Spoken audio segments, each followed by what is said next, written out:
Saudara dan saudari terkasih, Injil kita pada hari ini diambil dari Injil Markus bab 10 ayat 2 sampai 16. Sekali peristiwa, datanglah orang-orang Farisi hendak mencobai Yesus.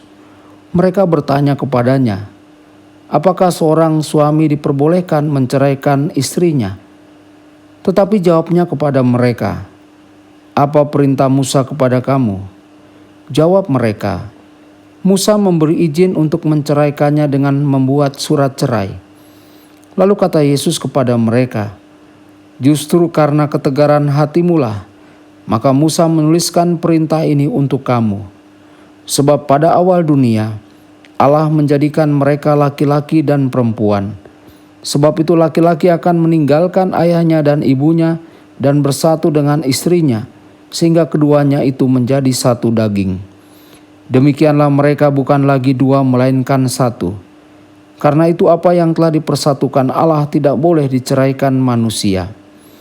Ketika mereka sudah di rumah, murid-murid itu bertanya pula kepada Yesus tentang hal itu. Lalu katanya kepada mereka, siapa saja menceraikan istrinya, lalu kawin dengan perempuan lain, ia hidup dalam perzinahan terhadap istrinya itu. Dan jika si istri menceraikan suaminya dan kawin dengan laki-laki lain, ia berbuat zina. Lalu orang membawa anak-anak kecil kepada Yesus supaya ia menjamah mereka. Akan tetapi murid-muridnya memarahi orang-orang itu.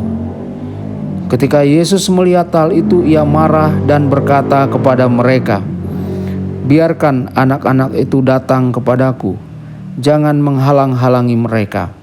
Sebab orang-orang yang seperti itulah yang empunya kerajaan Allah. Aku berkata kepadamu, sesungguhnya siapa saja tidak menyambut kerajaan Allah seperti seorang anak kecil, ia tidak akan masuk ke dalamnya. Lalu ia memeluk anak-anak itu dan sambil meletakkan tangannya atas mereka, ia memberkati mereka. Demikianlah sabda Tuhan. Terpujilah Kristus.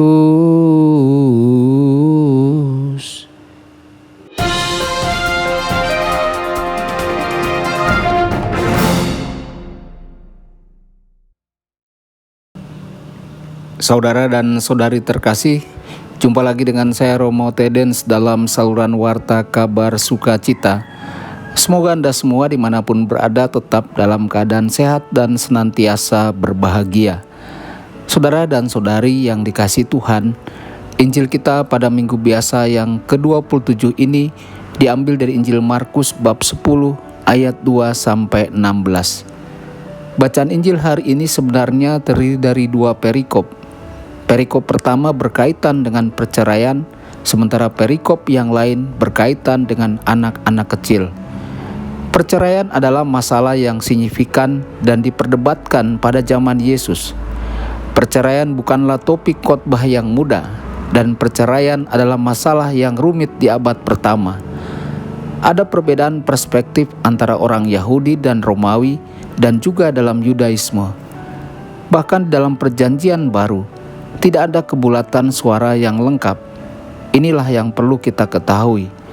Secara umum, dunia kuno adalah berbudaya patriarki, dan istri dianggap sebagai milik suami mereka.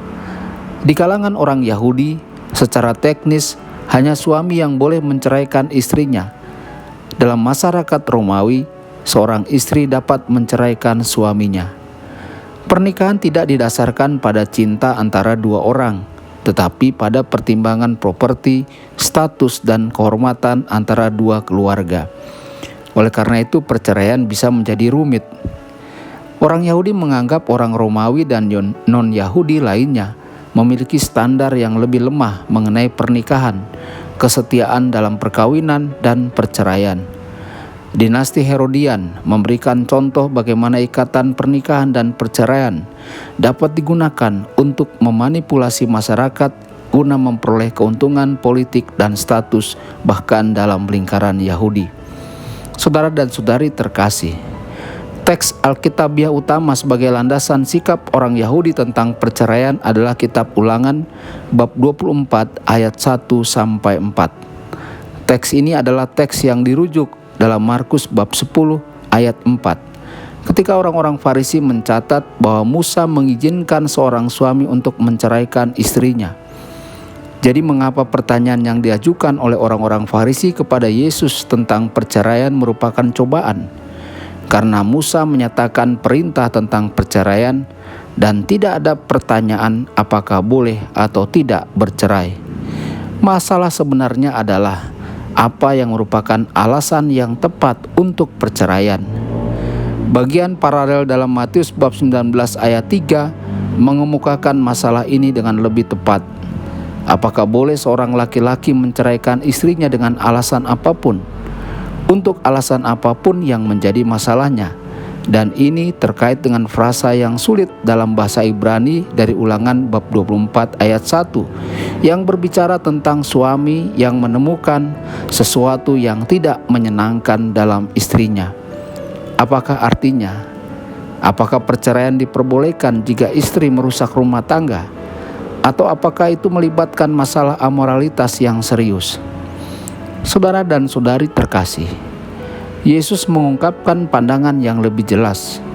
Perceraian hanyalah gejala kegagalan manusia yang bertentangan dengan maksud Tuhan dalam penciptaan. Yesus berkata, apa yang dipersatukan Tuhan tidak boleh diceraikan manusia. Apakah ini larangan menyeluruh terhadap perceraian? Bagaimana dengan hubungan suami istri yang rusak yang sangat kita sadari? Haruskah konsekuensi wajar dari pernyataan Yesus sama benarnya? Manusia mana yang salah bersatu? Biarkan Tuhan memisahkan dengan benar.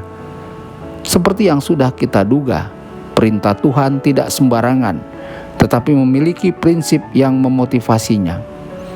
Dalam masyarakat Yahudi yang patriarki, hanya suamilah yang memiliki hak prerogatif untuk menceraikan istri mereka. Selanjutnya seperti yang Yesus jelaskan kepada para murid dalam Markus bab 10 ayat 10-12, dalam situasi di mana salah satu pihak dapat mengajukan perceraian, pasangan yang setialah yang dirugikan ketika pasangannya bercerai untuk menikah dengan orang lain. Melakukan perzinahan bukanlah dosa moral yang abstrak. Melakukan perzinahan adalah tindakan yang nyata dan menyakitkan terhadap pasangan yang telah bersatu dengan Tuhan. Kepedulian terhadap mereka yang rentan ini terbawa ke dalam ayat 13-16 tentang anak-anak yang dibawa kepada Yesus. Saudara-saudari, pertama-tama kita harus mencatat bahwa bagian ini sebenarnya memiliki fungsi naratif sehubungan dengan Markus bab 9 ayat 33-37.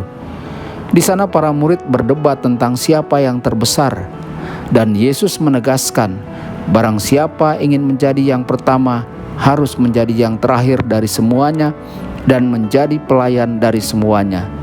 Sebagai contoh, Yesus menggendong seorang anak dan berkata, barang siapa menyambut seorang anak seperti ini, atas namaku ia menyambut aku. Dan siapapun yang menyambut aku tidak menyambut aku, melainkan dia yang mengutus aku. Hal kedua yang perlu diperhatikan adalah mengalami kekuasaan Tuhan itu seperti menyambut seorang anak, bukan menjadi seperti anak kecil. Dalam budaya di zaman Yesus, di mana kehormatan dan rasa malu merupakan faktor penentu dalam menentukan perilaku, orang akan sangat senang menyambut seseorang dengan statusnya yang tinggi. Anak-anak memiliki status yang sangat rendah. Tidak ada nilai nyata dalam mengadakan jamuan makan untuk seorang anak.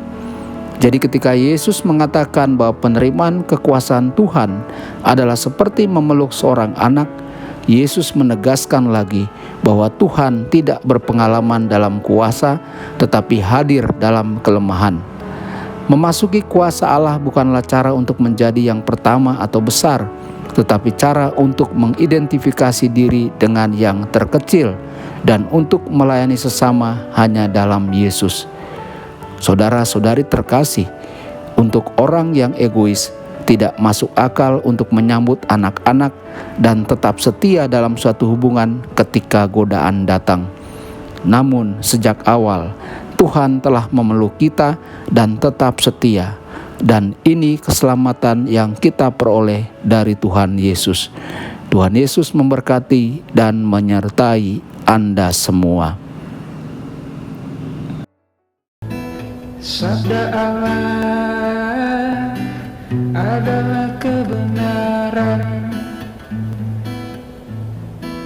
Sabda Allah adalah kehidupan.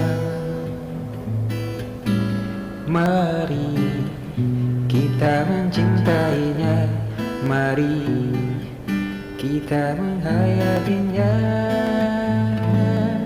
ya Tuhan.